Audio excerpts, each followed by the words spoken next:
जय हिंद एवरीवन, मेरा नाम है सुजय गौन और आप देख रहे हैं आपके प्यारे चैनल टीम वॉरियर्स। तो आज मेरा पहला लेक्चर है। आज आपके साथ मेरा पहला इंटरेक्शन है, पहली मुलाकात है। तो ज़्यादा गपशप करेंगे नहीं, डायरेक्ट टॉपिक पे आएंगे। आज का टॉपिक है यूनिट्स एंड डायमेंशन। लेकिन टॉपिक शुरू करने से पहले, यूनिट्स एंड डायमेंशन चैप्टर शुरू करने से पहले, हम लोग का जो सिलेबस है फिजिक्स का, एनडीए सीडीएस एयरफोर्स में जो पूछा जाता है, फिजिक्स जितना पूछा जाता है वो सब के बारे में हम लोग थोड़ा चर्चा करेंगे। जो सिलेबस है उसके बारे में चर्चा करेंगे। 11-12 का कौन कौन सा पोर्शन इंपॉर्टेंट है, नहीं है, वो सब थोड़ा हम लोग देखेंगे। उसके बाद हम लोग आगे कंटिन्यू करेंगे। जो हम लोग का प्लान रहेगा वो कैसे होगा, क्या नहीं होगा, उसके बारे में हम लोग अभी चर्चा करेंगे। ठीक है, देखते हैं अभी। तो जैसे कि देख सकते हैं कि हम लोग का जो सिलेबस है यहाँ पर लिखा हुआ है। और सिलेबस है हम लोग का physical properties of matter, modes of transference of heat, sound waves and their propagation या फिर प्रॉपर्टीज। उसके बाद आपका mass, weight, volume, rectangular propagation of light, current, electricity, work, power, energy, light. और कुछ कुछ यहाँ पर डिवाइसेस का नाम लिखा है: pulley, siphon, balloon, pump, hydrometer, pressure cooker, thermos, gramophone, और क्या है, हाँ, telegraph, telephone, telescope, periscope, microscope, बहुत सारा है। तो ये जो सिलेबस है ये सब एनडीए का सिलेबस है और वही वाला सिलेबस हम लोग अभी फॉलो करेंगे। तो इस सीरीज में हम लोग अभी डिफेंस का फिलहाल अभी शुरू कर रहे हैं। तो अभी एनडीए का हम लोग पढ़ेंगे। सिलेबस हम लोग का ये है। अब पर्टिकुलरली ये सिलेबस हम लोग नहीं देखेंगे, हम लोग देखेंगे कि अच्छा ये वाला पढ़ना है तो ये इतना सारा जो चीज है वो किस चैप्टर के अंदर आता है वो पहले हम लोग को देखना होगा और उसके अनुसार हम लोग पढ़ेंगे। मतलब चैप्टर वाइज हम लोग टॉपिक्स को कवर करेंगे, टॉपिक वाइज नहीं कवर करेंगे, हम लोग चैप्टर वाइज टॉपिक को कवर करेंगे।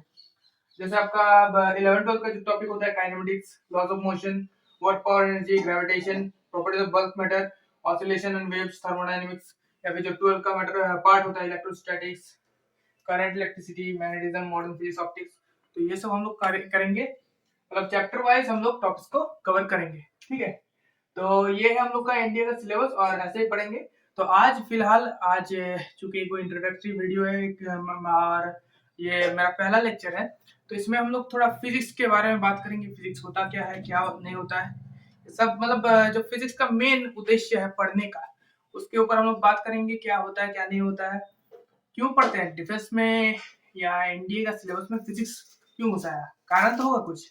तो जैसे आप मान सकते हैं कि जैसे आप मान लीजिए आर्मी में है, डिफेंस के कोई भी सेक्टर में है, आर्मी में है, लेफ्टिनेंट में है, तो इम्पोर्टेंट बहुत है। क्यों फायर कर रहे हैं, रिकॉइल हो रहा है, फिजिक्स का कंसेप्ट है।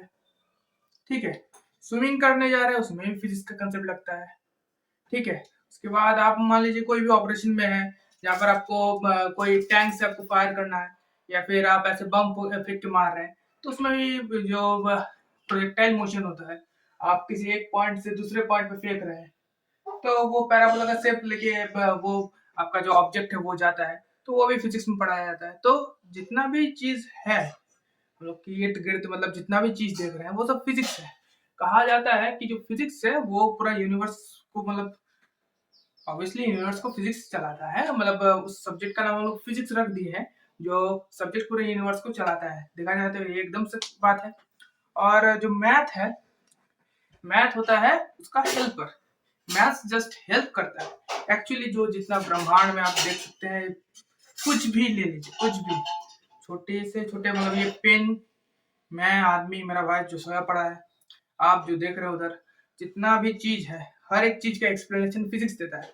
बायोलॉजी में भी कुछ चीज हो रहा है, केमिस्ट्री में भी कोई चीज हो रहा है, सब चीज का एक्सप्लेनेशन फिजिक्स देता है। और मैथ एक इंस्ट्रूमेंट, एज एन इंस्ट्रूमेंट हम लोग उसको लाते हैं ताकि हम लोग फिजिक्स को और बेहतर वे में और बहुत ही अच्छे वे में, लॉजिकल वे में हम लोग समझ पाए। तो ये था थोड़ा फिजिक्स का इंट्रोडक्टरी पार्ट की फिजिक्स होता क्या है, फिजिक्स का मतलब क्या है क्या नहीं, मतलब फिजिक्स के बारे में एक छोटा सा इंट्रोडक्शन है। अच्छा, यदि मान लीजिए आप डिफेंस में है, ठीक है, वो अलग बात है। लेकिन बहुत लोगों का मन होता है कि ना भाई फिजिक्स लेके पढ़े। जैसे मेरा मन है फिजिक्स लेके पढ़ना, क्योंकि एक इंटरेस्टिंग सा एक है, कुछ है इसमें, मतलब पता है ना कि कुछ तो बात है उसमें। तो ऐसा बात है कि फिजिक्स जो सब्जेक्ट है वो अपने आप में खुद में एक बहुत ही इंटरेस्टिंग सब्जेक्ट है और इस सब्जेक्ट को पढ़ना भी बहुत ही इंटरेस्टिंग काम है। मैथ्स जो पढ़ता है, फिजिक्स जो पढ़ता है, फिजिक्स का टीचर हूँ, टीचर नहीं बोलूंगा, स्टूडेंट हूँ।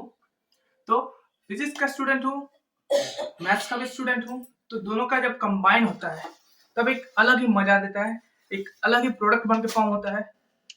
तो यही था फिजिक्स का कुछ एस्पेक्ट के बारे में हम लोग बात किए। फिजिक्स होता क्या है, नहीं होता, ये छोटा सा एक इंट्रोडक्शन टाइप का था। तो आज हम लोग पढ़ने जा रहे हैं यूनिट्स एंड डायमेंशन, जो फिजिक्स का हम लोग का फर्स्ट चैप्टर रहेगा। हालांकि इससे बहुत कम सवाल आते हैं। अच्छा, एनडीए में फिजिक्स से कम आपका 20 से 23 या 25 सवाल भी आ सकते हैं। तो एनडीए में या फिर आपका एयरफोर्स का एग्जाम होता है या फिर सीडीएस होता है, तो उसमें भी फिजिक्स का एक अच्छा खासा लेवल रहता है। उसमें भी आपका फिजिक्स का बहुत सारा क्वेश्चन रहता है, तो पढ़ना होगा ही आपको।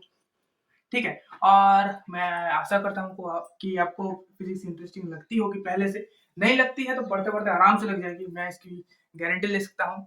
तो चलिए शुरू करते हैं आज का पहला लेक्चर यूनिट्स एंड डायमेंशन के ऊपर। और हालांकि ये चैप्टर बहुत ही छोटा है, ज्यादा टाइम लगेगा नहीं इस चैप्टर को कंप्लीट करने में, और एनडीए के सिलेबस में बहुत ही कम है।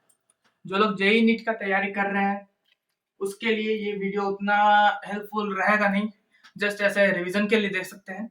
लेकिन मतलब वहां पर बहुत ज्यादा ही पढ़ना पड़ता है। मतलब यूनिट डायमेंशन में यहाँ जितना पढ़ेंगे उतना तो आपको देख के लगेगा ये तो बहुत ही इजी था। और इंडिया के सिलेबस भी ऐसा ही है, मतलब उतना ज्यादा डेप्थ में नहीं घुसते हम लोग जस्ट 10 9 10 लेवल का ही रहते हैं, और 11 12 का चैप्टर्स के बेसिस पे 9 10 थोड़ा पढ़ते हैं। मतलब ऐसा होता है कि 11 12 का चैप्टर पढ़ रहे हैं, लेकिन ऐसा नहीं कि 11 12 का एकदम एनसीईआरटी का हर क्वेश्चन बन जा रहा है, इस लेवल का पढ़ रहे हैं, या फिर एनसीईआरटी नहीं या फिर मेंस लेवल का बन जा रहा है, एडवांस लेवल का, उस लेवल तक नहीं जाएंगे हम लोग। एकदम बेसिक बेसिक मक्खन जैसा चलेगा, और बहुत इजीली समझ में आएगा हमको आपको, और मजा बहुत आएगा। तो चलिए शुरू करते हैं यूनिट्स एंड डायमेंशन चैप्टर बिना देरी करते हुए। तो चलिए सिलेबस तो हो गया, अब देखते हैं यूनिट्स एंड डायमेंशन चैप्टर शुरू करते हैं। तो आपसे सवाल मेरा है कि मैंने आपको बोला कि आप बाजार जाओ और बाजार से आप 2 आलू ले आओ। अब 2 आलू लेके आओ, मैंने बोला आप बाजार जाओ, बाजार से 2 आलू लेके आओ। 2 आलू,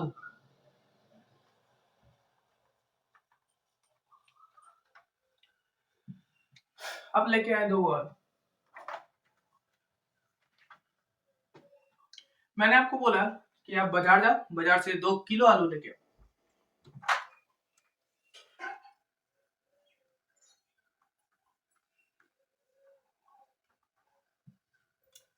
क्या ये 2 आलू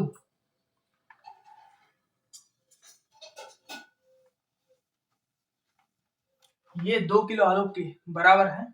बराबर तभी हो सकता है जब ये दोनों का वजन मिलके 2 किलो हो, लेकिन ऐसा जनरली होता नहीं। 2 आलू का वजन 2 किलो होते थोड़े। मैंने बोला आपको 2 आलू लाओ, और एक बार मैंने बोला आपको 2 किलो आलू लाओ। अच्छा, अब मैंने आपको बोला मान लीजिए 2 मीटर आलू लाओ।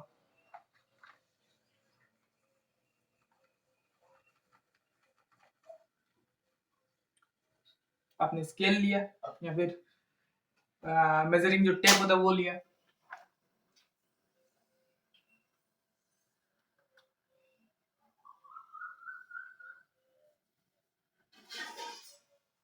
दो मीटर आलू ले रहे हैं, इसका कोई मतलब बनता है? पहला बात, 2 मीटर आलू का कोई मतलब बनता है? ये क्या लग रहा है? ये लग रहा है कोई मशीन है, 2 आंख है, उसका मुंह है। तो 2 मीटर आलू का कोई मतलब ही नहीं बनता, जबकि 2 किलो आलू का मतलब बनता है। 2 आलू का मतलब बनता है 2 लीटर आलू, मतलब बनता नहीं बनता का है? यहाँ यदि आप देखेंगे तो यहाँ फिर सिर्फ 2 आलू लिखा हुआ है, 2 किलो लिखा हुआ है, 2 मीटर लिखा हुआ है, 2 लीटर लिखा हुआ है। किलो मीटर लीटर, यहाँ भी 2 है, 2 है, 2 है, 2 है, आलू है, आलू है, आलू है। तो चेंज क्या है? किलो मीटर लीटर, इसी को ही बोलते हैं हम लोग यूनिट। यूनिट किसको बोलते हैं? यूनिट उसी चीज को बोलते हैं जो किसी एक चीज को डिफाइन करे कि क्या है, कितना क्या है। कोई भी फिजिकल क्वांटिटी को डिफाइन जो करे उसी को बोलते हैं यूनिट। फिजिकल क्वांटिटी मतलब फिजिकल, जो आप आंख, नाक, मुंह, हाथ देख सकते हैं, छू सकते हैं, सुन सकते हैं, इसी को फिजिकल क्वांटिटी बोलते हैं। जो क्वांटिटी आप मतलब फिजिकली आप अनुभव कर सकते हैं, मतलब टच करके या फिर देख के या फिर सुन के या सूंघ के, उसी को बोलते हैं फिजिकल क्वांटिटी। जैसे आपका मास होता है, वजन, इसका कितना वजन है, बॉडी भी नहीं बनेगा इतना कम वजन। तो वजन, एक गिलास पानी, वॉल्यूम है उसका, फिजिकल क्वांटिटी हो गया। मतलब फिजिकल क्वांटिटी यहाँ क्या है, वॉल्यूम। उसके बाद मैंने बोला कि ये कितना लंबा है, शायद 1 फुट, 1-1.5 फुट का होगा ये। तो क्या है ये, लेंथ। तो ये सब फिजिकल क्वांटिटी है। तो फिजिकल क्वांटिटी को जो डिफाइन करे उसी को बोलते हैं यूनिट। तो आप यहाँ देख सकते हैं कि सिर्फ यूनिट का लोचा से क्या कुछ नहीं बदल सकता है। 2 मीटर आलू, इंसान उसका माथा खराब हो जाएगा। 2 लीटर आलू, माथा खराब हो जाएगा। 2 किलो आलू, ठीक, ये समझ में आता है। 2 किलो आलू, 2 आलू, ये भी समझ में आता है। तो सिर्फ यूनिट चेंज कर देने से पूरा सिस्टम बदल जाता है। इसीलिए पढ़ते हैं हम लोग यूनिट एंड डायमेंशन, क्योंकि आप लोगों को पहले सिखाना होगा ना कि यूनिट कहते किसको है, काहे यूज होता है, लोचा होने से क्या लोचा हो जाएगा, सही ना। तो ये सब हम लोग पढ़ेंगे यूनिट एंड डायमेंशन चैप्टर में। तो यूनिट इसी को बोलते हैं कि कोई भी फिजिकल क्वांटिटी को जो चीज डिफाइन करे उसको बोलते हैं यूनिट। और उससे पहले जो लिखा है दो, वो है मैग्नीट्यूड, वैल्यू, उसका वैल्यू कितना लाना है, अमाउंट, सही। तो ये है हम लोग के पास यूनिट। अच्छा, अब इसको और एलाबोरेटली हम लोग जानते हैं कि यूनिट में क्या होता है, क्या नहीं होता है, ये सब हम लोग अभी एलाबोरेटली जानेंगे। चलिए शुरू करते हैं अभी। तो चलिए शुरू करते हैं, यूनिट्स को और एलाबोरेटली जानते हैं। तो मान लीजिए मैंने आपको कहा कि 12, 1 नहीं है, 1 2, 12, 12 इंच दौड़ो।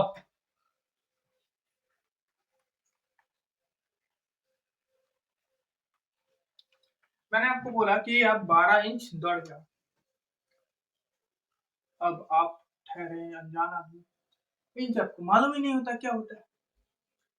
मैंने आपको बोला कि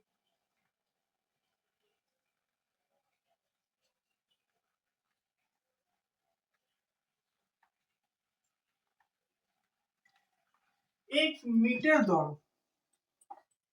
अब आप इजीली दौड़ पाएंगे। 1 मीटर थोड़ा कम हो गया, 100 मीटर दौड़ो। मैंने आपको बोला मान लीजिए 100 मीटर दौड़ो। तो आपको यदि मीटर पता है इजीली दौड़ पाएंगे, आपको इंच पता है तो इंच भी दौड़ देंगे यदि आपको पता होगा तब। तो ये क्या खेला है, इंच डिस्टेंस का यूनिट है, मीटर ये भी डिस्टेंस या फिर लेंथ का यूनिट है। लेकिन प्रॉब्लम क्या है कि बहुत लोग को इंच नहीं मालूम और बहुत लोग को मीटर नहीं मालूम। हालांकि मीटर मैक्सिमम को मालूम होता है, इंच कुछ कुछ देशों में मालूम ही नहीं होता। मैंने आपको बोला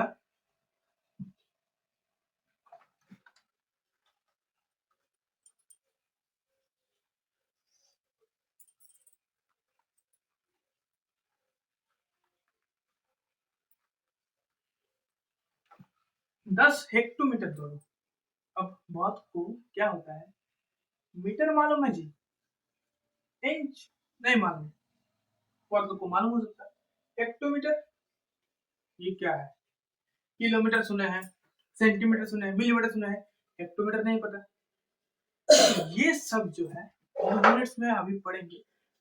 ये वीडियो देखने के बाद आपको ये सब समझ में आ जाएगा, ये चीज है क्या, ये फासला क्या, ये रखा क्या है, सब आपको सब समझ में आ जाएगा।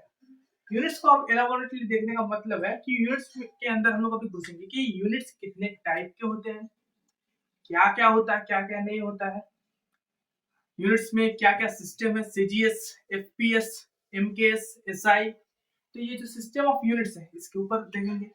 और क्वांटिटी को कैसे डिफाइन किया जाता है यूनिट्स के द्वारा, यूनिट्स के द्वारा क्वांटिटी को डिफाइन कैसे किया जाता है वो सब अभी हम लोग देखेंगे। तो प्रॉब्लम समझ में आएगा आपको कि 12 इंच दौड़ो, जिसको इंच पता है दौड़ देगा, 100 मीटर दौड़ो, पता है तो दौड़ देगा, हेक्टोमीटर पता है तो दौड़ देगा, लेकिन नहीं पता तो कैसे दौड़ेगा भाई?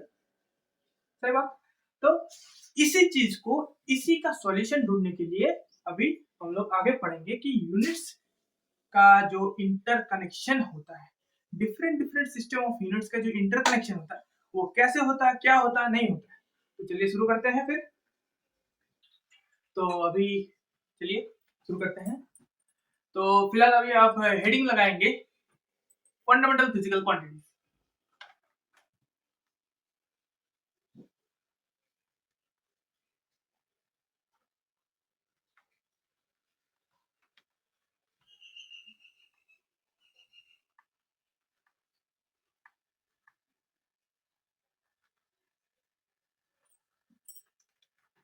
फंडामेंटल फिजिकल क्वांटिटीज क्या होता है?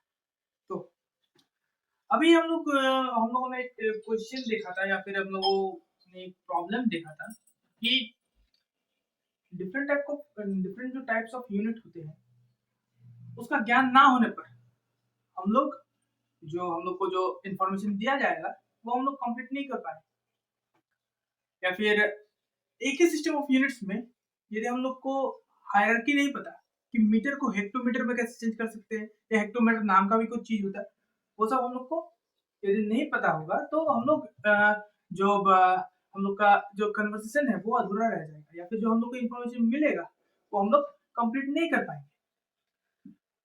तो इसी को सॉल्व करने के लिए क्या हुआ ना, सन 1960 में, उतना हिंदी नहीं बोल रहे,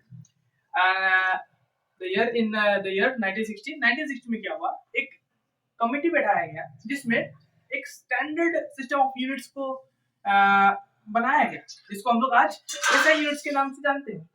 इसमें क्या बोला गया कि भाई चलो एक काम करते हैं, इंच, पैथॉम, या फिर जो अलग अलग डिफरेंट टाइप ऑफ लेंथ का जो यूनिट है वो सबको रखते हैं एक साइड, और करते हैं एक ऐसा सिस्टम ऑफ यूनिट्स बनाते हैं जो मैक्सिमम देशों में इजीली चल सके, जिससे कोई कन्वर्सेशन में कि मैंने बोल दिया मीटर, उसने सुना इंच, उसको पता है इंच, तो जो हम लोग का कन्वर्सेशन है उसमें कोई दिक्कत ना आए। तो इसलिए क्या हुआ ना, एक ऐसा सिस्टम ऑफ यूनिट्स को इंट्रोड्यूस किया गया जिसमें in the year of 1960 obviously. तो उसमें क्या किया गया, उसमें बोला गया कि चलो एक काम करते हैं, कुछ कुछ fundamental quantities, fundamental physical quantities को हम लोग डिफाइन करेंगे कि भाई ये जो चीज है ये सब फंडामेंटल फिजिकल क्वांटिटीज है। फिजिकल क्वांटिटीज मैंने आपको बोल ही दिया है फिजिकल क्वांटिटीज क्या होता है क्या नहीं होता। अब उसी को फंडामेंटल बनाया गया, कुछ फिजिकल क्वांटिटीज को फंडामेंटल बनाया गया ताकि ताकि एक सिस्टम ऑफ यूनिट्स बैठाया जा सके, जिससे हम लोग इजीली कोई भी दूसरे फिजिकल क्वांटिटीज को स्टैंडर्डाइज करके इजीली हम लोग उसका यूनिट बता सके, उसके बारे में हम लोग चर्चा कर सके और अच्छे से समझा सके। चलिए, फंडामेंटल फिजिकल जो क्वांटिटीज होता है उसमें क्या क्या आता है वो बोलते हैं, उसके बाद थोड़ा एलाबोरेटली और कहानी को आगे बढ़ते हैं। फंडामेंटल फिजिकल क्वांटिटीज के अंदर आता है पहला लेंथ, दूसरा आता है मास, तीसरा होता है टाइम, चौथा आता है आपका करंट, पांचवा होता है आपका अमाउंट ऑफ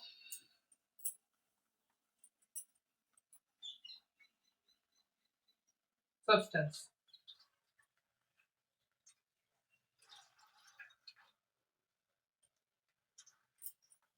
जिसको आप मोल के नाम से भी जानते होंगे। 6 नंबर आता है आपका टेम्परेचर,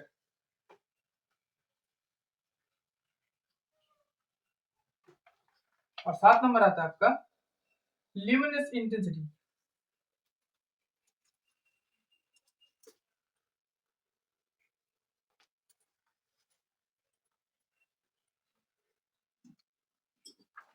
लेंथ को हम लोग एल से डिनोट करते हैं, मास को एम से, टाइम को टी से, करंट को, जो करंट का यूनिट होता है एम्पियर, क्लास 10 में पढ़े होंगे भाई। उसके बाद टेम्परेचर को हम लोग डिग्री सेल्सियस में भी या फिर केल्विन में, फॉर स्टैंडर्ड हम लोग केल्विन पे डिनोट करते हैं। लिमिट इंटेंसिटी को हम लोग करते हैं कैंडल में CD। ठीक है, तो हम लोग के पास 7 गो फंडामेंटल फिजिकल क्वांटिटीज है जिसके बेसिस पे हम लोगों ने क्या क्या एक जो यूनिट हम लोग का यूनिट को हम लोगों ने स्टैंडर्डाइज किया, जिससे कि हम लोगों को कम्युनिकेशन में कोई दिक्कत ना हो, फिजिकल क्वांटिटीज को डिफाइन करने में या फिर उसके बारे में चर्चा करने में या फिर फर्दर रिसर्च के लिए कोई भी डिस्टर्बेंस ना हो। तो हम लोगों ने क्या क्या एक स्टैंडर्ड बनाया कि भाई एक स्टैंडर्ड सिस्टम ऑफ यूनिट होगा, उसमें 7 गो फिजिकल क्वांटिटीज हम लोगों ने डिफाइन कर दिया। अब इसके बेसिस पे किसी भी अलग फिजिकल क्वांटिटीज को हम लोग इजीली डिफाइन कर पाएंगे और हम लोग देख पाएंगे कि उसका जो वो फिजिकल क्वांटिटीज कैसे बिहेव करता है, कैसे क्या होता है, कैसे क्या नहीं होता है। जैसे फॉर एग्जांपल यदि मैं वेलोसिटी की बात करूं, वेलोसिटी क्या होता है? वेलोसिटी होता है आपका कितना स्पीड में आप चलते, मतलब वेलोसिटी का पर्यायवाची शब्द हो गया स्पीड, मतलब ये क्या होता है कितना स्पीड, मतलब कितना पर सेकंड आप लेंथ चेंज कर रहे हैं, मतलब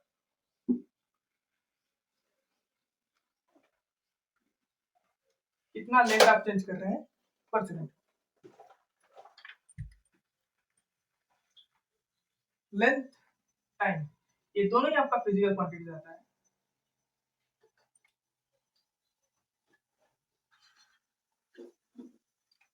वो भी फंडामेंटल वाला। टाइम ये भी सेम फंडामेंटल फिजिकल क्वांटिटीज के अंदर आता है।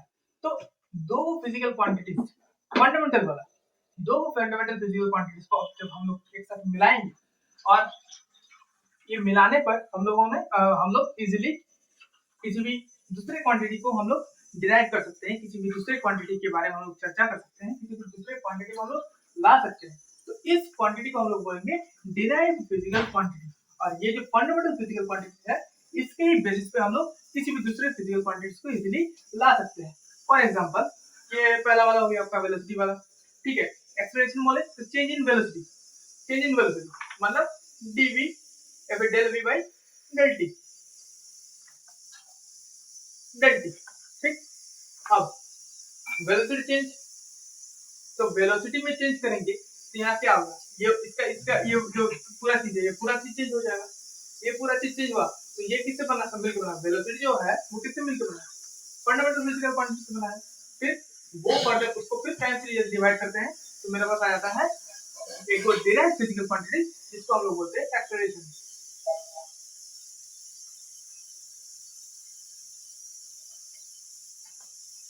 अब कुछ इंफॉर्मेशन, 7 में से एक को ऐसा फिजिकल क्वांटिटी है जो बाद में, मतलब फंडामेंटल फिजिकल क्वांटिटी है जो बाद में इंट्रोड्यूस हुआ, जो है मोल। मोल को 1971 में एसआई सिस्टम ऑफ यूनिट के अंदर फंडामेंटल फिजिकल क्वांटिटी के अंदर उसको रखा गया था। तो पहले मतलब 1971 से पहले 6 को लेंथ, मास, टाइम, करंट, टेम्परेचर और लिमिट इंटेंसिटी जो आपको पढ़ना ही नहीं है बीटेक का कोर्स में या फिर फर्दर आप शायद पढ़ सकते हैं, लेकिन 11th-12 में पढ़ना नहीं है। अमाउंट ऑफ सब्सटेंस है या फिर मोल जिसको बोलते हैं वो बाद में इंट्रोड्यूस किया गया था 1971 में। अब ये तो हो गया भाई कि होता क्या है फंडामेंटल फिजिकल क्वांटिटी, ठीक। अब क्या हुआ, वापस हम लोग करते हैं क्वेश्चन पे। हम लोग का क्वेश्चन था कि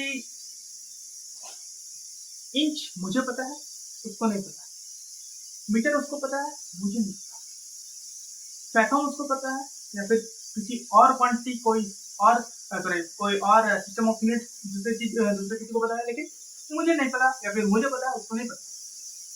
तो ये सब मैटर सॉर्ट आउट करने के लिए जो पहला स्टेप हम लोग का जो था वो है फिजिकल क्वांटिटीज को फंडामेंटली हम लोग स्टैंडर्डाइज कर सकें। फंडामेंटल फिजिकल क्वांटिटीज हम लोगों ने बनाया, इसके अंदर एक स्टैंडर्ड यूनिट के अंदर, तो हम लोग का मैटर थोड़ा सॉल्व हुआ कि चलो एक स्टैंडर्ड हम लोगों ने बैठाया, उसी को मानेंगे, उसी को बेसिस करके हम लोग पूरा फिजिक्स का जो यूनिट है इजीली हम लोग डिराइव कर पाएंगे। लेकिन विपक्ष वालों को ये चीज उतना भी पसंद नहीं आया, तो वो लोगों ने क्या किया कि बोला कि अच्छा ठीक है आप लोगों ने जो रखा है, लेकिन हम लोग का अपना जो सिस्टम ऑफ यूनिट है वो कहाँ जाएगा, वो तो फिर लापता हो जाएगा ना। ये ऐसा सिस्टम ऑफ यूनिट है, इसको स्टैंडर्डाइज किया गया है, लेकिन जो हम लोग का सिस्टम है, जैसे एफपीएस सिस्टम का यदि हम बात करें या फिर एफपीएस का बात करते हैं, फुट पाउंड सेकंड, उसमें क्या होता है जो लेंथ का यूनिट है वो लेता है फुट, जो लेंथ का स्टैंडर्ड यूनिट है वो फुट होता है, जो टाइम का वो सेकंड दिखाता है, यहाँ पर भी सेकंड रहता है, चलिए यहाँ पर भी सेकंड दिखाता है, और जो वेट का होता है यहाँ पर क्या होता है, नॉर्मली केजी होता है, ऐसा यूनिट के अंदर आता है केजी, लेकिन उसमें आता है आपका वेट में पाउंड। तो ये एफपीएस जो सिस्टम है उसमें बोला, मान लीजिए एफपीएस वाला सिस्टम ने बोला आपको कि भाई अच्छा तुम तो ऐसा यूनिट को स्टैंडर्डाइज कर रहा है, लेकिन मेरा पोजीशन कहाँ है, मेरा अस्तित्व तो हो जाएगा, तो इसलिए बोला कि अच्छा ठीक है कोई बात नहीं, हम लोग मतलब हम लोग जो ऐसा सिस्टम बनाए वो स्टैंडर्डाइज रहेगा, लेकिन तुम लोग का अस्तित्व नहीं होएगा, तुम लोग को नहीं मिटाएंगे, तुम लोग भी रहेगा, और एक कन्वर्ट करने का हम लोग जरिया बनाएंगे, जिससे हम लोग एलबीएस को मतलब पाउंड को केजी में, या फिर आपका जो लेंथ का यूनिट है मीटर, मीटर को हम लोग वहां पर इंच या फुट में कन्वर्ट कर पाए, इंटर कन्वर्सन हो पाए, जिससे कि हम लोग का कम्युनिकेशन या फिर जो हम लोग का प्रॉब्लम था पहले हम लोग डिस्कस कर चुके हैं, तो वो वाला प्रॉब्लम इजीली सॉल्व हो पाए। तो देखते हैं फर्दर अभी कि सिस्टम ऑफ यूनिट्स में कन्वर्सन कैसे होते हैं, क्या क्या सिस्टम ऑफ यूनिट्स होता है, इसमें कन्वर्सन कैसे होता है, वो सब के बारे में अभी हम लोग देखेंगे।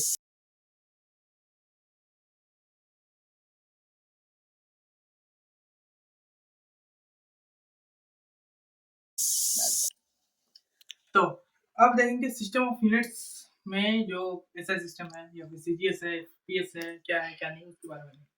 तो टॉपिक है सिस्टम ऑफ यूनिट्स।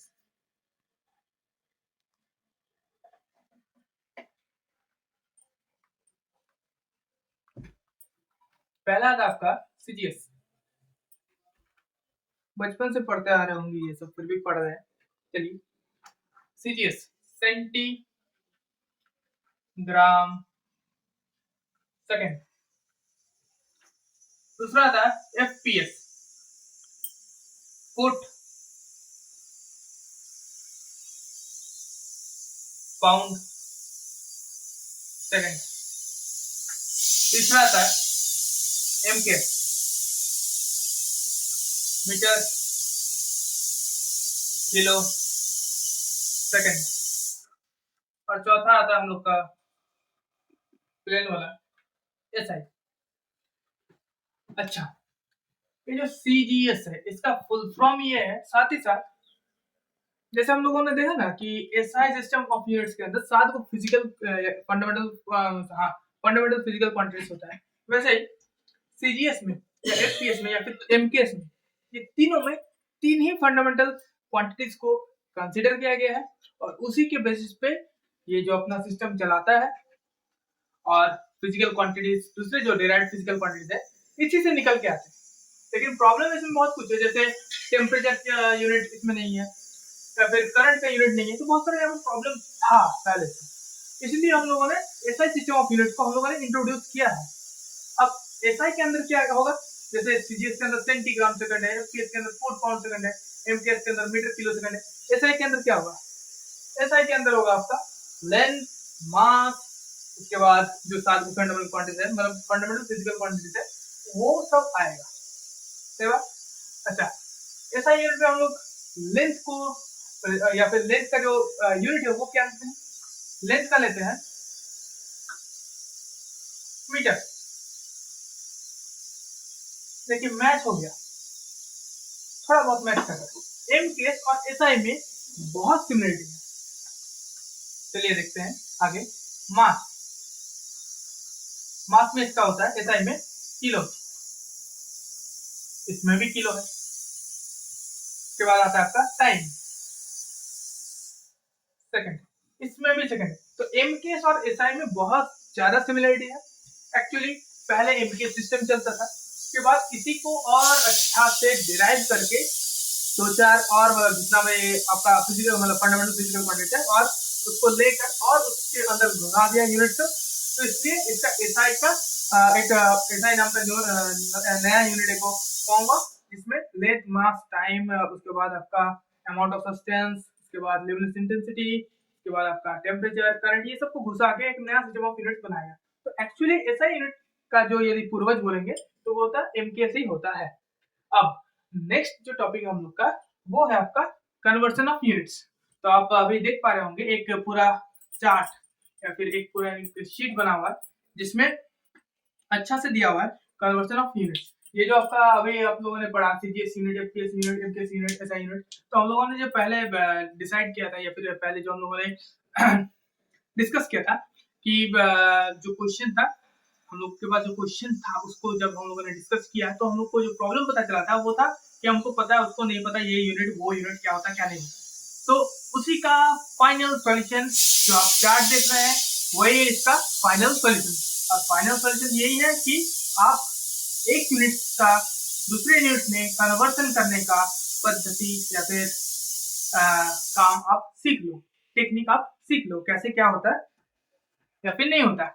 यदि मान लीजिए क्वेश्चन एक था उसमें आपका 10 मीटर और सॉरी 100 मीटर आप चलिए या फिर आप 10 हेक्टोमीटर चलिए, ऐसा इस टाइप का कुछ एक क्वेश्चन था। तो उसके लिए आपको पहला वाला जो आपको चार्ट दिख रहा होगा उसमें था, उसमें जो लिखा हुआ है किलो, मेगा, हेक्टो, डेका, उसके बाद एकदम ऊपर से यदि देखेंगे तो फेम्टो, फिर पिको, फिर नैनो, फिर माइक्रो, फिर मिली, फिर सेंटी, फिर डेसी, फिर मीटर, उसके बाद डेका, हेक्टो, किलोमीटर, उसके बाद है मेगा, फिर गीगा, फिर टेरा, फिर पेटा, फिर एक्सा, फिर जेटा, फिर योक्टा। तो ये एक ही सिस्टम ऑफ यूनिट्स जो है आपका एसआई यूनिट, उसके अंदर ही इतना सारा जो लेंथ का है वो सब यूनिट होता है। अब उसमें से मीटर को स्टैंडर्ड बनाया गया है और बाकी सारे को मीटर के कंपैरिजन में यहाँ पर आपको दिखाया गया है कि आपको यदि हेक्टोमीटर मान लीजिए आपको चाहिए तो हेक्टोमीटर में यहाँ पर लिखा ही है 10⁻²। तो यहाँ पर सब मीटर के कंपैरिजन में सब यहाँ पर दिया हुआ है और आप पूरा चार्ट इजीली आप देख सकते हैं। अच्छा, अब आपके पास नेक्स्ट अलग एक चार्ट दिख रहा होगा जिसमें इंट्रा कन्वर्सन ऑफ यूनिट्स के बारे में दिया हुआ है कि एक इंच इक्वल टू क्या होता है या फिर दूसरे मतलब एक यूनिट से दूसरे यूनिट पे कैसे हम लोग इजीली ट्रेवल कर सकते हैं। तो यहाँ पर बहुत सारा कन्वर्जन है, आप देख सकते हैं, उसका क्वेश्चन आप लगा सकते हैं इजीली। अच्छा, उसके बाद कुछ कुछ इंपॉर्टेंट नीचे आपको दिख रहा होगा अभी कुछ कुछ इंपॉर्टेंट फैक्ट्स या फिर इंफॉर्मेशन जो आपको याद रखना चाहिए, वो सब एनडीए के एग्जाम में डायरेक्ट पूछा जाता है। जैसे 1 light year equal to 9.46 into 10⁻15 metre होता है, या फिर एक पार्सेक, ये सब जो light year, parsec, astronomical unit ये सब है, ये सब बहुत ज्यादा लार्ज मतलब डिस्टेंस बिटवीन टू गैलेक्सीज या फिर एक प्लेनेट से दूसरे प्लेनेट का डिस्टेंस, दो स्टार के बीच का डिस्टेंस, ये सब डिनोट करने के लिए ये वाला हम लोग यूज करते हैं। ये वाला ये हम लोग यूनिट जो है वो सब हम लोग यूज करते हैं। अच्छा, लाइट ईयर जो है वो आपका, आप जरूर याद रखिए कि लाइट ईयर जो है वो लेंथ का यूनिट है ना कि टाइम का। लाइट ईयर का मतलब है एक साल में लाइट जितना आप ट्रेवल कर सकता है वैक्यूम में। लाइट ईयर का जो डेफिनेशन है वो यही है कि एक साल में लाइट वैक्यूम में जितना ट्रेवल करेगा, जितना डिस्टेंस ट्रेवल करेगा, उसी को बोलेंगे 1 लाइट ईयर।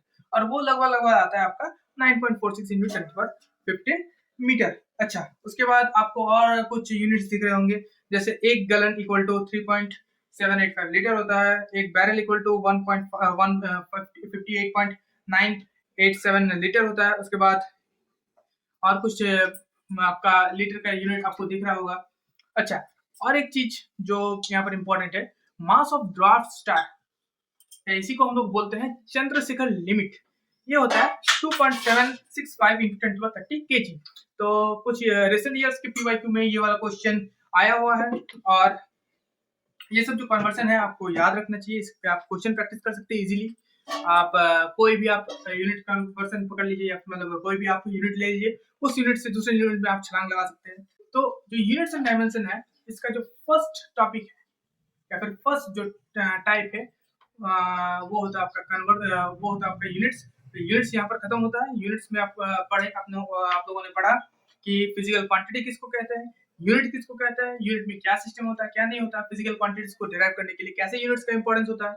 हम लोगों ने जो क्वेश्चन पहले एकदम देखा था लेक्चर के स्टार्टिंग में, वो हम लोग को ने कैसे सॉल्व किया कन्वर्सन ऑफ यूनिट्स के द्वारा, या फिर फंडामेंटल सिस्टम ऑफ यूनिट्स को क्लासिफाई करके स्टैंडर्डाइज करके हम लोगों ने कैसे कंक्लूजन तक आया है हम लोगों ने। तो ये सब हम लोगों ने देखा है। अब शुरू करते हैं डायमेंशन के ऊपर। डायमेंशन क्या होता है क्या नहीं होता, चैप्टर है यूनिट्स एंड डायमेंशन। यूनिट्स तो पूरा कंप्लीट हो गया। तो ये जो चैप्टर है एक्चुअली ये पूरा चैप्टर आधा घंटा का है, फिर भी मैं बहुत ज्यादा ही टाइम दे रहा हूँ उनको, मतलब मुझे ऐसा फील हो रहा है क्योंकि बहुत ही छोटा चैप्टर है, बहुत ही इजी चैप्टर है, बहुत ही बेसिक सा चैप्टर है, जो मतलब आप क्लास 2-3 से जो पढ़ते आ रहे हैं उसी का सब यदि आप बोलेंगे सम ऑफ मतलब उसी को मतलब क्लास 1-2 से जो पढ़ते आ रहे हैं उसको यदि आप इंटीग्रेट या फिर समेशन करेंगे तो जो आएगा रिजल्ट वो ये वाला चैप्टर है। अच्छा, इस चैप्टर में आपको ये ध्यान में रखना होगा कि जितना भी आप नॉलेज एक्वायर कर सकते हैं यूनिट्स के ऊपर, एक गज में क्या होता है, एक गज क्या होता है, या फिर एक एकड़ कितना होता है, कितना एरिया वो कवर करता है, तो ये सब आपको बहुत लाभदायक महसूस होगा क्योंकि क्वेश्चन आ सकता है। यहाँ पर यूनिट्स का कोई अंत है नहीं, तो आप जितना ज्यादा से ज्यादा सिस्टम ऑफ यूनिट्स आप जानेंगे उतना आपको फायदा होगा, सिर्फ एग्जाम में नहीं बल्कि आगे।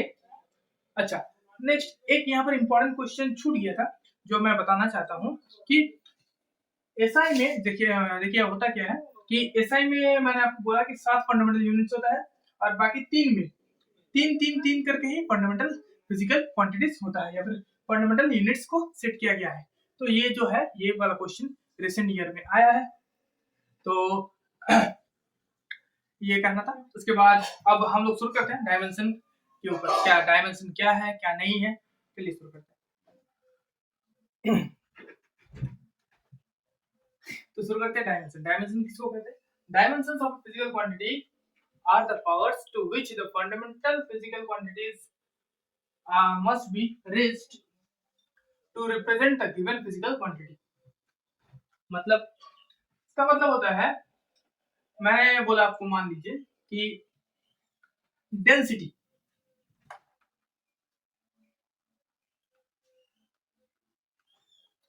मतलब मास पर यूनिट वॉल्यूम। पहला डेंसिटी क्या है? डेंसिटी एक डिराइव्ड फिजिकल क्वांटिटी, मतलब फंडामेंटल के बेसिस पे हम लोग इसको डिराइव करते हैं। मास फंडामेंटल है, वॉल्यूम डिराइव्ड है, वॉल्यूम भी डिराइव्ड है। वॉल्यूम क्या होता है? Length into length into length. तो इसको लिख सकते हैं हम लोग m, मास का जो हम लोगों ने पढ़ा था ना फंडामेंटल यूनिट के मतलब बगल में लिखा था जो कि मास को m से भी रिप्रेजेंट कर सकते हैं, लेंथ को l से भी कर सकते हैं, t को t से, टाइम को t से भी कर सकते हैं और टेम्परेचर को केल्विन मतलब k से कर सकते हैं। वैसे ही mass m, volume l into l मतलब m बाई l क्यूब या फिर m l to the power minus. अब डेफिनेशन में डायमेंशंस ऑफ फिजिकल क्वांटिटी का यदि डायमेंशन हम लोग जानना चाहते हैं तो इसका डायमेंशन क्या होगा? Are the powers to which the fundamental physical quantities, fundamental physical quantities का जो पावर है, इसका पावर क्या है? 1 must be raised to represent the given physical quantity. मतलब डायमेंशन क्या होता है? डायमेंशन तो होता है ये सब पावर, ये सब पावर को हम लोग बोलते हैं डायमेंशन। ये सब पावर जिसके ऊपर चढ़ाते हैं, किसके ऊपर चढ़ाते हैं? Fundamental physical quantity. तो डायमेंशन क्या होता है? डायमेंशन एक फिजिकल क्वांटिटी, जैसे यहाँ पर मान लीजिए डेंसिटी है, इसका डायमेंशन होगा कि इसको यदि हम तोड़े किसमें? फंडामेंटल फिजिकल क्वांटिटीज में, और उसका पावर जब हम लोग देखेंगे तो जो पावर होगा उसको बोलते हैं डायमेंशन। ठीक, अब नॉर्मली क्या करते हैं, डेंसिटी या फिर मतलब कोई भी फिजिकल क्वांटिटी हो उसमें कम से कम हम लोग 3 फंडामेंटल फिजिकल क्वांटिटी दिखाते हैं, जैसे m l t दिखाएंगे। t मतलब टाइम, क्या टाइम तो है ही नहीं, तो टाइम को अपन 0 कर देंगे जिससे वो कट के 1 हो जाए। अच्छा, ये जो डेंसिटी है, डेंसिटी का डायमेंशन क्या है? 1 -3 0। आपको पूछा जाए कि डेंसिटी का डायमेंशन क्या है तो आपको बोलना होगा 1 -3 और 0। यदि पूछा जाए कि डेंसिटी का डायमेंशनल इक्वेशन क्या है तो वो होगा ये पूरा क्लोज्ड इनसाइड है स्क्वायर ब्रैकेट। स्क्वायर ब्रैकेट के अंदर यदि इस पूरी चीज को आप लिख देंगे तो वो बन जाएगा आपका डायमेंशनल इक्वेशन। आपके स्क्रीन पे हमें दिखा होगा बहुत सारा फिजिकल क्वांटिटी और उसका डायमेंशन। तो फिजिकल क्वांटिटी और डायमेंशन का जो मिलन है बहुत अच्छा है कि आपको क्या करना होगा, ये जो पूरा चार्ट है इसको अच्छा से देखना होगा, अच्छा से इसको याद रखना होगा। टोटल यहाँ पर 99 को शायद या फिर कुछ होगा, मैं जब एडिटिंग करूंगा तो आपको दिखा दूंगा। तो जो चार्ट है इसमें बहुत सारा फिजिकल क्वांटिटीज के बारे में लिखा है, मतलब उसका नाम लिखा है और उसके बाद में उसका डायमेंशन लिखा है। आपको करना क्या है, इसमें से जो कुछ कुछ स्टार दिया हुआ है वो सब मेनली उसको आपको लिख देना है, मतलब उसको आपको लिख के याद करना है। वो मेनली कुछ कुछ मैंने स्टार दे के रखा है या फिर हाईलाइट दे के रखा है, तो उसको आपको याद करना है। और ये सब जो फिजिकल क्वांटिटी है ये सब डायरेक्ट पूछा जा सकता है, और पूछा जा सकता है क्या, पूछा जाता भी है। और आपको ये सबको अच्छा से देखना होगा, अच्छा से आपको याद रखना होगा ताकि आप इजीली निकाल पाए। यहाँ पर और एक दो एग्जांपल लेते हैं। जैसे यदि हम फोर्स बोले, फोर्स क्या होता है? फोर्स होता है मास इनटू एक्सेलरेशन, या फिर और एक होता है डीपी बाई dt। यही एक्चुअल डेफिनेशन है, मतलब चेंज इन मोमेंट ऑफ पर यूनिट टाइम, फोर्स या फिर मास इनटू एक्सेलरेशन। इससे यदि आप जा सकते, इससे भी आप जा सकते हैं। यदि आप इससे जाएं तो क्या आपको मिलेगा? मास का ये जो एम है ये तो मास है, मतलब अपना फंडामेंटल फिजिकल क्वांटिटी है, तो इसको एम ही लिख सकते हैं। एक्सेलरेशन डिराइव्ड है तो इसको फिर तोड़ना होगा फंडामेंटल में। एक्सेलरेशन को क्या लिख सकते हैं? Change in velocity per unit time, मतलब del V by del T. ये जो टाइम है, टाइम क्या है? फंडामेंटल फिजिकल क्वांटिटी, एम भी हो गया टी भी होगा। वी फंडामेंटल नहीं है, डिराइव्ड है, इसको भी फिर फंडामेंटल में करना होगा। एम टी, टी का पावर -1, डेल्टा को आप भूल जाइए, -1। वी, वी क्या होता है? वी होता है आपका del L by del T, मतलब change in length per unit time. इसको फर्दर क्या लिख सकते हैं? एम टी -1, एल फंडामेंटल है, टी फंडामेंटल है, टी नीचे ऊपर गया फिर -1 और एल एक को बच गया, तो क्या होगा? M L T -2। ठीक, तो dimensional formula of force is square bracket के अंदर M L T -2, dimension m1 l1 t -2। तो डायमेंशन पूछा जाए तो 1 1 -2, डायमेंशनल फॉर्मूला पूछा जाए तो m l t -2। Second example, sorry third example लेते हैं। मान लीजिए हम लोगों ने लिया मोमेंटम। मोमेंटम मतलब मास इनटू वेलोसिटी। मास फिजिकल है, मतलब फंडामेंटल फिजिकल क्वांटिटी है, तो m हो गया। वेलोसिटी, वेलोसिटी क्या है? फंडामेंटल नहीं है, डिराइव्ड है, फंडामेंटल में चेंज करना होगा, del l by del t। Time fundamental है, l लेंथ फंडामेंटल है, हो गया। और क्या? m l t -1। इससे भी आप जा सकते हैं, नीचे t है, t -2 हो जाएगा खत्म। इसके बाद मान लीजिए टॉर्क। टॉर्क क्या होता है? टाउ, रिप्रेजेंट करते हैं टाउ से। ये होता है f into r, f cross r होता है। Anyway actually r cross f होता है इसका एक्चुअल वेक्टर फॉर्म में, यदि आप देखेंगे आगे आप देखेंगे। एनीवे तो f into r, f force, force का डायमेंशन क्या है? फोर्स का आपके पास दो ऑप्शन है, या तो आप फोर्स का डायमेंशन फिर से निकालेंगे, फिर r के साथ मल्टीप्लाई कीजिए, यहाँ r क्या है? लेंथ है, या फिर आप फोर्स का डायमेंशन जो दिया हुआ है आपको यदि आता है तो डायरेक्ट पुट कर दीजिए, m l t -2 r, r मतलब l, तो m l स्क्वायर t -2। ठीक, यदि हम बोले वर्क, वर्क डन का फॉर्मूला क्या होता है? फोर्स इंटू डिस्टेंस, ये होता है। इसका क्या होगा? फोर्स इंटू डिस्टेंस, इसका भी d इक्वल टू l होता है, d मतलब l length, force m l t -2 distance d, d मतलब l मतलब लेंथ का यूनिट l, तो मिल के क्या हो जाएगा? फिर से m l2 t -2। अब यदि आप नोटिस करेंगे वर्क और टॉर्क ये दोनों का डायमेंशन सेम है, डायमेंशन फॉर्मूला सेम है। मतलब इसका मतलब क्या है? भले ही दो फिजिकल क्वांटिटी अलग हो सकता है लेकिन उसका डायमेंशन सेम हो सकता है। कंसेप्ट अलग है, यहाँ टॉर्क का मतलब अलग चीज होता है, वहाँ यहाँ वर्क का मतलब अलग चीज होता है। आप कितना फोर्स एक्ट कर रहे हैं कुछ पर्टिकुलर डिस्टेंस ट्रेवल करने के लिए, वो होता है आपका वर्क। और यहाँ एक्चुअली यदि आप वर्क का आप डेफिनेशन देंगे तो वो एक फोर्स, एक गिवन अमाउंट ऑफ फोर्स किसी बॉडी पर आप लगा रहे हैं, कितना एंगल पे लगा रहे हैं कि वो कितना डिस्टेंस चल रहा है, इस पूरे चीज को करने में कितना वर्क खर्चा हुआ, उस चीज के बारे में हम लोग पढ़ेंगे यहाँ पर वर्क में। लेकिन टॉर्क का यदि आप डेफिनेशन लेंगे तो ये होता है आपका कितना फोर्स लगा रहे हैं एक रेडियस के थ्रू ताकि वो घूम रहा है। फॉर एग्जाम्पल ये मान लीजिए एक रॉड है, ठीक, अब इससे हिंच करके मतलब इसको पकड़ के एक दूसरा रॉड लगा हुआ है, इतना डिस्टेंस को यदि हम आर मानते हैं और इस पॉइंट पर यदि हम लोगों ने फोर्स दिया तो आप कितना फोर्स लगा रहे हैं, और ये आर डिस्टेंस पे कितना आर डिस्टेंस पे आप फोर्स लगा रहे हैं, कितना फोर्स लगा रहे हैं ताकि ये घूम रहा है या फिर टर्निंग हो रहा है या फिर टर्निंग इफेक्ट हो रहा है, उसको बोलेंगे हम लोग टॉर्क। तो भले ही दो चीज टॉर्क वर्क ये दोनों का डेफिनेशन अलग हो, मतलब अलग हो, कंसेप्ट अलग हो, लेकिन डायमेंशनल फॉर्मूला सेम हो सकता है, ठीक है। तो डायमेंशन के बारे में इतना नॉलेज काफी है, एनडीए में इससे ज्यादा कुछ पूछा जाता नहीं है, आपको डायमेंशन निकालना आना चाहिए।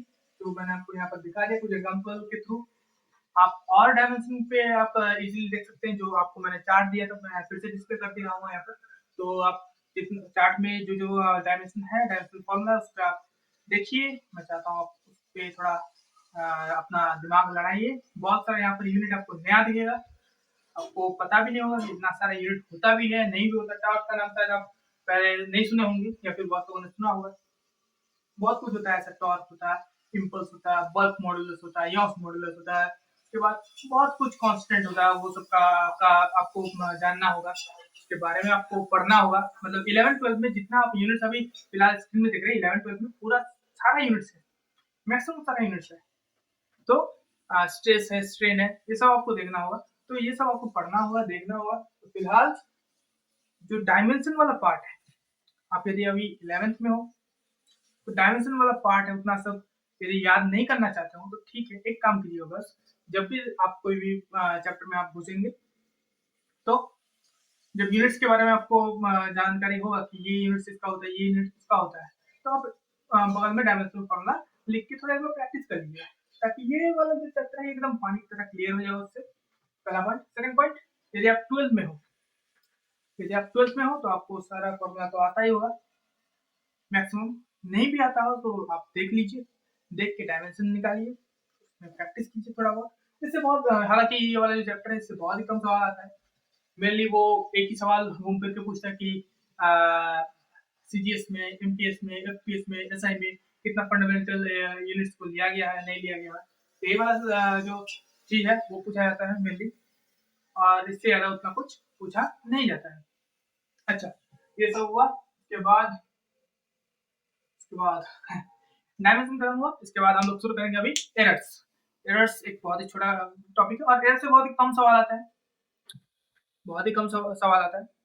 एरर्स पढ़ाएंगे, उसके बाद एक टॉपिक बचेगा आपका सिग्निफिकेंट फिगर्स, वो अभी हम नहीं बताएंगे यहाँ पर, क्योंकि सिग्निफिकेंट फिगर्स जो है वो बहुत ही आप बचपन से पढ़ते आ रहे हैं, आपको बस वहां पर सिग्निफिकेंट फिगर्स, केमिस्ट्री में भी आपको पढ़ाया जाएगा मोल कंसेप्ट में सिग्निफिकेंट फिगर्स, तो वहां से भी आप इजीली देख सकते हैं। और बहुत ही कम पूछा जाता है, मतलब ना के बराबर इस चैप्टर से बहुत ही कम सवाल पूछा जाता है। लेकिन ये चूंकि मेरा इंट्रोडक्टरी वीडियो है आज, और मैंने सोचा कि चलो जो 11th का फर्स्ट चैप्टर है वही उठाया जाए, यूनिट्स एंड डायमेंशन, ताकि आपको थोड़ा फिजिक्स के कॉन्सेप्ट के बारे में आपको पता चले, क्यों पढ़ रहे हैं, क्या क्यों नहीं पढ़ रहे, ये सब पता चले।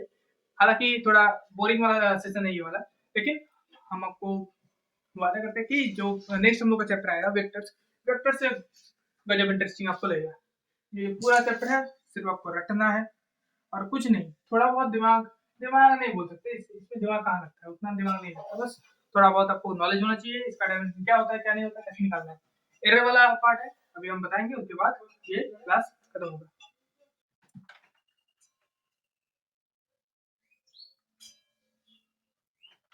चलिए, एरर बहुत टाइप का होता है। एरर होता है आपका एक इंस्ट्रूमेंट एरर हो सकता है, एक होता है कि आप जो इसका आप लेंथ मान लीजिए, इसका मैंने बोला कि आप लेंथ इसका मेजर कीजिए, तो आपसे भी एरर हो सकता है, आपसे गलती हो सकता है, 10 की जगह 11 बोल दी, उतना एरर नहीं, वो तो कुछ अलग ही हो गया। मतलब एरर दो टाइप का होता है, एक खुद से किया गया और एक इंस्ट्रूमेंट से किया गया, या फिर आप जिसको मेजर कर रहे हैं वो प्रॉपर नहीं है, जिसके कारण आपका जो चीज है वो पूरा ही घंटा मतलब एकदम पूरा घोटाला टाइप का हो गया। ठीक है, तो एरर जो है इसमें अभी हम लोग अभी जो पढ़ने जा रहे हैं या फिर जो टॉपिक पढ़ेंगे वो पर्सनल एरर के बारे में नहीं पढ़ेंगे। अभी एरर का बहुत ही कम क्वेश्चन आता है, जो क्वेश्चन आता है क्वेश्चन के ऊपर हम लोग फोकस करके अभी एरर के टाइप्स देखेंगे थोड़ा बहुत, मतलब उतना भी नहीं, एरर क्या होता है थोड़ा बहुत हम लोग देखेंगे, और एरर कैसे सम होता है या फिर ऐड होता है या फिर आपका सब्सट्रैक्ट होता है, मल्टीप्लाई होता है, डिवीजन होता है, क्या होता है क्या नहीं होता है, ये सब देखेंगे। चलिए शुरू करते हैं। मान लीजिए मैंने बोला आपको कि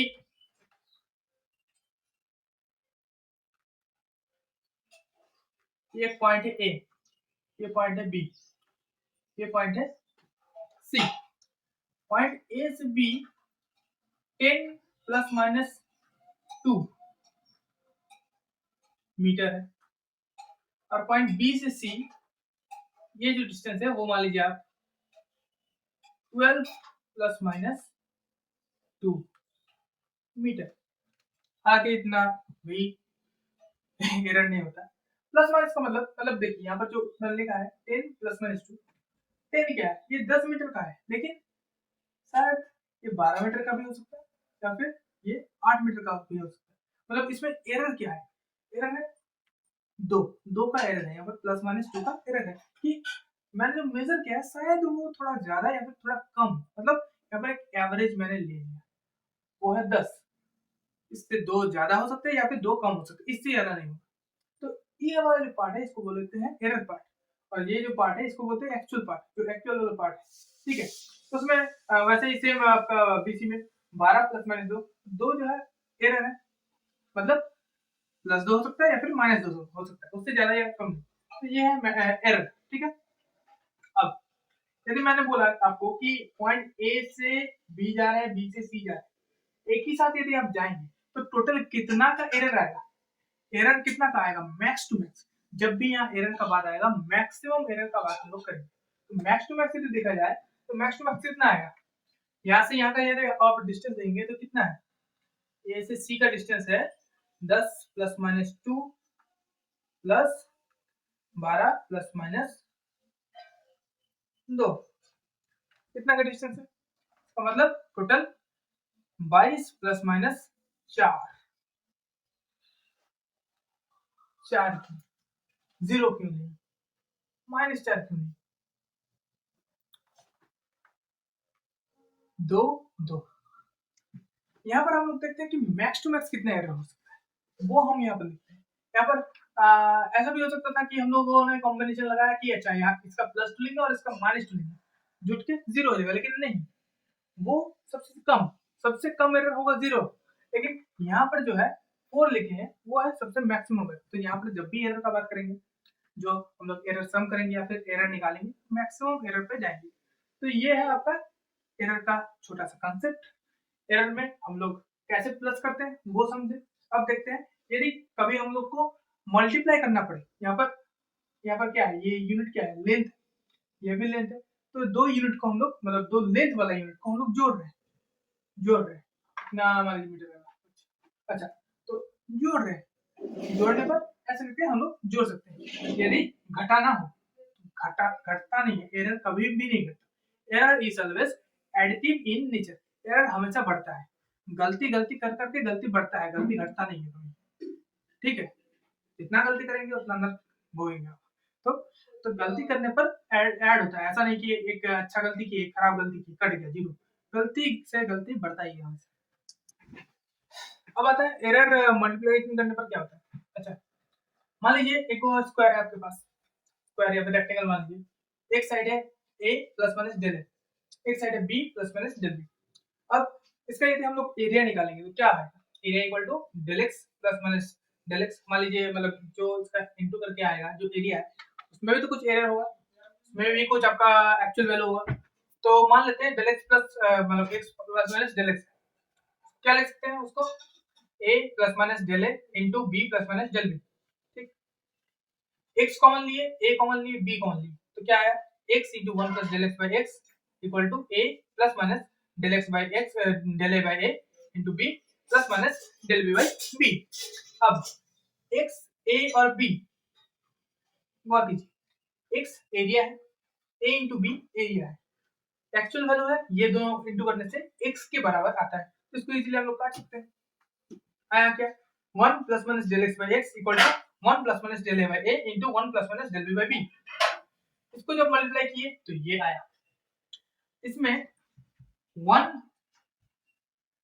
डेल बी बाई बी और आपका डेल ए बाई ए आया, और आपका और एक एलिमेंट आया वो है आपका del A by A into del B by B.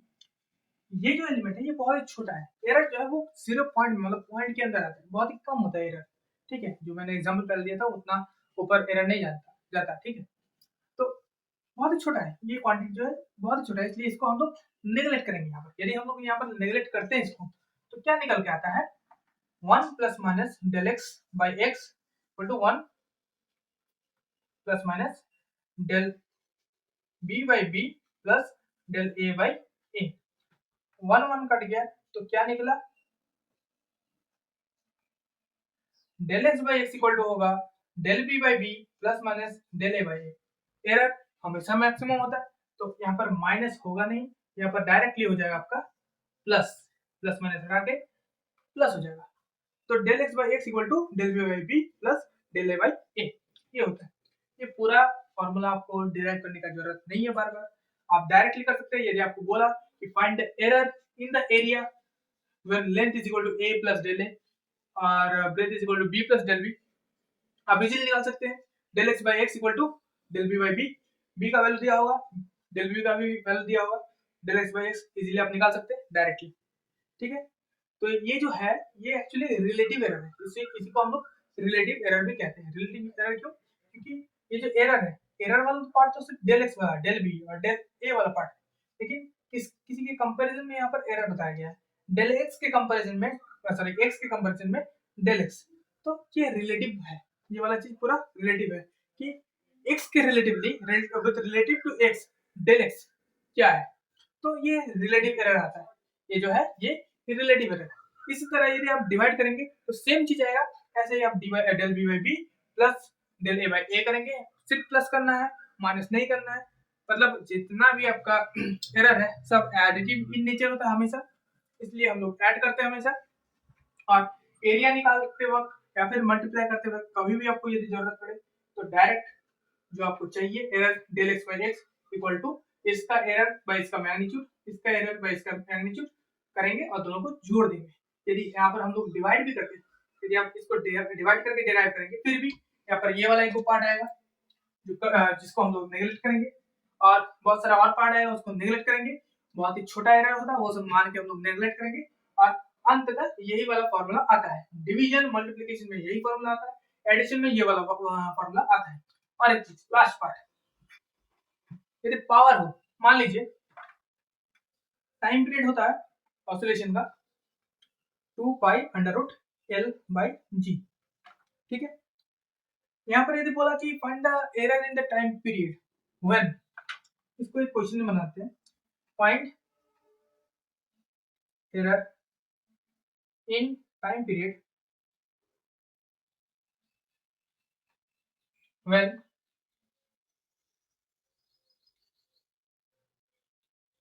percentage error in length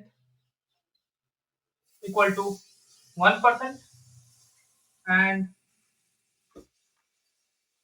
in G equal to 2%। मान लीजिए ये क्वेश्चन, ठीक है। अब आपको निकालना है कि टाइम पीरियड में कितना एरर है, find the time period in error in time period, ये एरर निकालने बोल रहा है वो परसेंटेज एरर होगा, फाइंड द एरर परसेंट, ऐसे भी लिख सकते हैं कि एरर परसेंट कितना है, यदि आपका परसेंटेज एरर इन लेंथ दिया हुआ है और जी दिया हुआ है, ठीक है। आपको करना कुछ नहीं है, डायरेक्ट इसका फॉर्मूला जो है आप वो लिख सकते हैं, या फिर आप एक काम कर सकते हैं, इसको डिराइव भी कर सकते हैं इजीली। डिराइव कैसे करना है, ऐसे ही करना है, सेम टू सेम। आपको यहाँ पर t इक्वल टू यहाँ पर आप यदि डिराइव करना चाहते हैं, यहाँ पर पहले आपको लॉग लगाना होगा, लॉग लगा के इसके ऊपर जो l का पावर कितना है हाफ है, g का पावर कितना है माइनस हाफ, मतलब इसको आप यदि सिंप्लीफाई करेंगे तो क्या आएगा 2 pi a to the power -1/2 sorry 1/2 और g का पावर -1/2। ठीक है, ये आएगा। तो फिर दोनों साइड लॉग लगाना होगा आपको और सामने आ जाएगा पावर, सामने आके फिर आपको एरर वाला फॉर्मेट में ऐसे लगाना होगा। फिर कट कुट के जो आएगा वो रिजल्ट आपको बता देता हूँ, क्योंकि रिजल्ट यहाँ इंपॉर्टेंट है। क्या सिर्फ रिजल्ट इंपॉर्टेंट है? डायरेक्ट रिजल्ट पे फेंकेंगे, आंसर आएगा, खत्म। यहाँ से भी बहुत कम ही क्वेश्चन आता है एनडीए में, बहुत ही कम क्वेश्चन आता है। रिसेंट ईयर में एक बार मैंने देखा था ये वाला क्वेश्चन आया था, तो बहुत ही कम ही क्वेश्चन आता है ये सब, लेकिन आता है, कभी कभी आ जाता है, तो देख लेते हैं। तो इसका जो डायरेक्ट फॉर्मूला है वो बनता है आपका del T by T into 100। Percentage error निकालने बोला, मतलब इंटू 100 करेंगे। डेल टी बाई टी ये जो है ये किसके इक्वल होगा? इक्वल टू ये जो 2 पाई है ये कांस्टेंट है। कांस्टेंट कभी भी एरर नहीं हो सकता। 2 पे क्या एरर है? कुछ भी नहीं। 2 मतलब एक कांस्टेंट है, वो उसका वैल्यू पे कोई एरर नहीं होता। तो कांस्टेंट का कुछ एरर नहीं होता। तो एरर एल और जी में है, तो 2 पाई को नहीं पकड़ेंगे, यहाँ पर कंसीडर नहीं करना है। बाकी जो आया एल और जी, इस पे हम लोग को कंसीडर करना है। एल और जी पे कैसे? एल के ऊपर जो है उसको सामने लिखेंगे, डेल एल बाय एल। जी के पावर में कितना है? 1/2। -1/2 रहा है या +1/2, हमेशा प्लस ही लेना है, एरर हमेशा जुटता है। +1/2 डेल जी बाय जी। यहाँ परसेंटेज एरर दिया हुआ, परसेंटेज एरर निकालना भी है तो इंटू 100,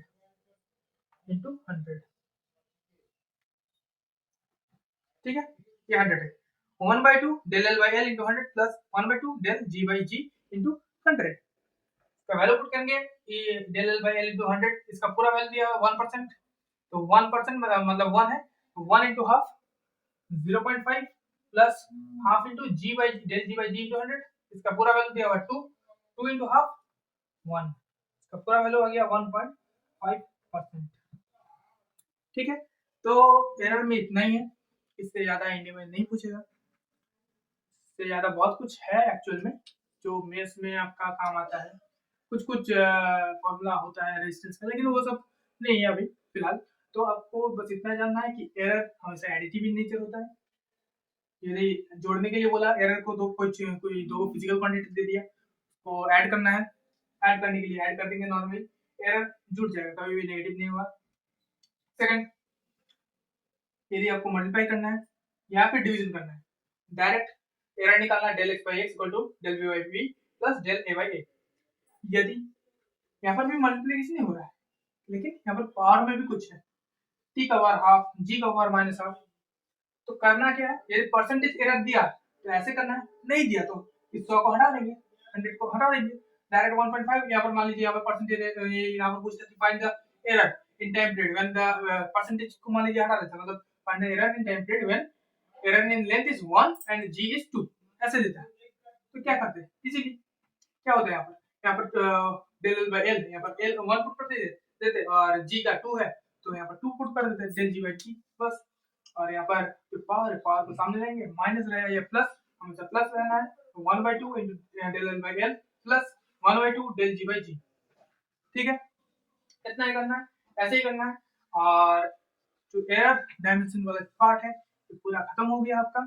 यूनिट डायमेंशन के बारे में हम लोग पढ़े, एरर के बारे में पढ़े, इंस्ट्रूमेंट एकदम लास्ट में करेंगे, वही जो जनरल प्रिंसिपल का है, वहीं पर हम लोग स्क्रू बॉयज बड़े कैलिपर थोड़ा मोटा देख लेंगे, हालांकि वो बहुत कम आता है, वो सब आता ही नहीं है। और हिंदी में इतना है, इससे ज़्यादा और कुछ है नहीं। सिग्निफिकेंट फिगर्स बचा, जो आप केमिस्ट्री में इजीली पढ़ सकते हैं, या फिर थोड़ा एक बार यदि आप देख लेंगे, हम आपको अभी स्क्रीनशॉट दिखा दे रहे हैं, तो वो रूल्स थोड़ा पढ़ लेंगे, आपको समझ में आ जाएगा। सिग्निफिकेंट फिगर्स, सिग्निफिकेंट फिगर्स का एडिशन सब्सट्रैक्शन ये सब उतना आता नहीं है, आता है फिर भी, यदि आता है तो एक अलग से एक मैं 10-15 मिनट का सिग्निफिकेंट का वीडियो बना दूंगा, वो अलग बात है, लेकिन इतना ही है, इससे ज्यादा कुछ है नहीं। और आपका यूनिट डायमेंशन एरर पार्ट खत्म हो गया। और एक टॉपिक आता है प्रिंसिपल ऑफ होमोजेनिटी डायमेंशन के अंदर, वो वाला भी पार्ट हिंदी में नहीं पूछता है, पूछता भी तो है, मतलब नहीं पूछता मान लीजिए, वो वाला पार्ट कुछ नहीं है, सिर्फ इतना जानना होगा आपको, प्रिंसिपल ऑफ होमोजेनिटी मतलब इतना ही होता है कि यदि आप मान लीजिए, यहीं पर एक एग्जांपल दे देते हैं छोटा सा, मान लीजिए दिया हुआ है फोर्स, फोर्स का क्या होता है यूनिट या फिर डायमेंशन क्या होता है उसका, एम एल टी माइनस 2 यही होता है। ठीक, मान लीजिए मैंने बोला if equal to A L by M, ठीक, plus B M by T. ठीक, यदि मैंने आपको बोला कि F equal to A L by M है और बी एम बाई टी है, जहाँ एम है आपका ये वाला एम मतलब मास का जो सिंबल होता है, टी है टाइम, एल है लेंथ और यहाँ एफ है, एफ होता है फोर्स। ठीक है, ये होता है प्रिंसिपल ऑफ होमोजेनिटी का सवाल। कैसे बनाना है कैसे, एफ का जो डायमेंशन है वो लिखेंगे आप पहले, M L T minus 2 equal to A L by M plus B M by T. Principle of homogeneity कहता है कि यदि आप यूनिट्स को जोड़ रहे हैं या घटा रहे हैं तो नया यूनिट नहीं फॉर्म होता, जोड़ने या घटाने पर नया यूनिट नहीं फॉर्म होता, वही वाला यूनिट रहता है। यहाँ पर इसको और इसको जोड़ रहे हैं तो नया यूनिट नहीं फॉर्म होगा, इसका डायमेंशन और इसका डायमेंशन जो है वो पर्टिकुलरली इसका डायमेंशन सेम रहेगा तभी जुटेगा। और जोड़ रहे हैं यदि कुछ अलग अलग यूनिट को जोड़ रहे हैं, इसका मान लीजिए डायमेंशन अलग हुआ, इसका डायमेंशन अलग हुआ, तो जुटेगा ही नहीं। प्रिंसिपल ऑफ होमोजेनिटी यही कहता है कि यदि आपका कोई 2 या 3 कुछ भी जितना भी हो, मतलब डायमेंशन कभी भी मतलब अलग अलग डायमेंशन कभी भी नहीं जुड़ता है, सेम डायमेंशन ही हमेशा जुड़ता है, सेम यूनिट ही हमेशा जुड़ता है। अलग अलग यूनिट या फिर अलग अलग डायमेंशन एडिशन या सब्सट्रैक्शन नहीं कर सकते, मल्टीप्लिकेशन डिवीजन कर सकते हैं। जैसे यहाँ पर यदि आपको बोला कि ए का और बी का वैल्यू निकालो तो कैसे निकालेंगे, एल दिया हुआ एम दिया हुआ, इसका भी particularly M L T minus 2 हुआ, इसका भी particularly M L T minus 2 हुआ, तो ए का और बी का इजीली वैल्यू निकाल सकते हैं। कैसे, आप इसको लिखेंगे, यहाँ लिख देता हूँ, A L by M equal to M L T minus 2, A L को उधर ले गया आप, एम एल से एल काट गया डायरेक्ट, एम को उधर ले गया तो एम टू टी माइनस 2, ए का डायमेंशन निकल गया और डायमेंशनल फॉर्मूला। बी का निकालना same, B M by T equal to M L T minus 2, B equal to M से एम कट गया, टी माइनस 2, देखिए यहाँ टी माइनस 2 है तो एक टी कट जाएगा, माइनस 1 हो जाएगा, एम एल टी माइनस 1। कर एरर डायमेंशन यूनिट, ये तो जो पूरा चैप्टर है इसमें इतना ही है। प्रिंसिपल ऑफ होमोजेनिटी भी बता दिए, जो आता है नहीं उतना तो छोटा करके मैंने बता दिया। अब आपको करना क्या है, आपको अभी जितना भी डायमेंशन का मैंने आपको फोटो खींचा मतलब जो स्क्रीनशॉट दिया है वो सबको आपको देखना है। यदि 11 पे है तो अभी उतना मत ध्यान दीजिए, क्योंकि 12 में आते आते आपको सारा डायमेंशन याद हो जाएगा। इस मेथड से मैंने बोला, मेथड क्या है, सिंपली आपको जो भी फॉर्मूला, जब भी आपको कोई भी फॉर्मूला मिलेगा उसका डायमेंशन आप वहाँ पर लिख लीजिए, देख लीजिए 2-3 बार, प्रैक्टिस हो जाएगा, खत्म। डायमेंशन में इतना ही है। यूनिट में आपको सिर्फ याद रखना होगा कुछ जो मैंने कन्वर्सन दिया है वो सब थोड़ा प्रैक्टिस कर लीजिएगा, हो जाएगा। एरर में बस इतना ही है, प्लस करना है ऐसे करना है, मल्टीप्लिकेशन करना है तो बस formula del X by equal to B by B equal to A by A, power में कुछ रहा तो उसको सामने कर देना, माइनस प्लस कंसीडर उतना नहीं करना, हमेशा प्लस होगा, खत्म, बात खत्म। इसके बाद प्रिंसिपल ऑफ होमोजेनिटी जब रहेगा, प्रिंसिपल ऑफ होमोजेनिटी का क्वेश्चन ऐसा ही देता है कि कोई भी एक यूनिट दे देगा या फिर कोई भी आपको डायमेंशन दे देगा इक्वल टू इतना प्लस इतना या फिर इतना है, तो आपको इसका वैल्यू निकालना होगा, तो वैल्यू जैसे मैंने बताया वैसे निकल जाएगा, बस खत्म। तो आज का लेक्चर यहीं समाप्त करते हैं। वीडियो थोड़ा लंबा हो गया ये वाला, करीब 50 मिनट के अराउंड होगा या 1 घंटा भी हो सकता है। एनीवे, तो तब तक के लिए बाय बाय, जय हिंद, खत्म।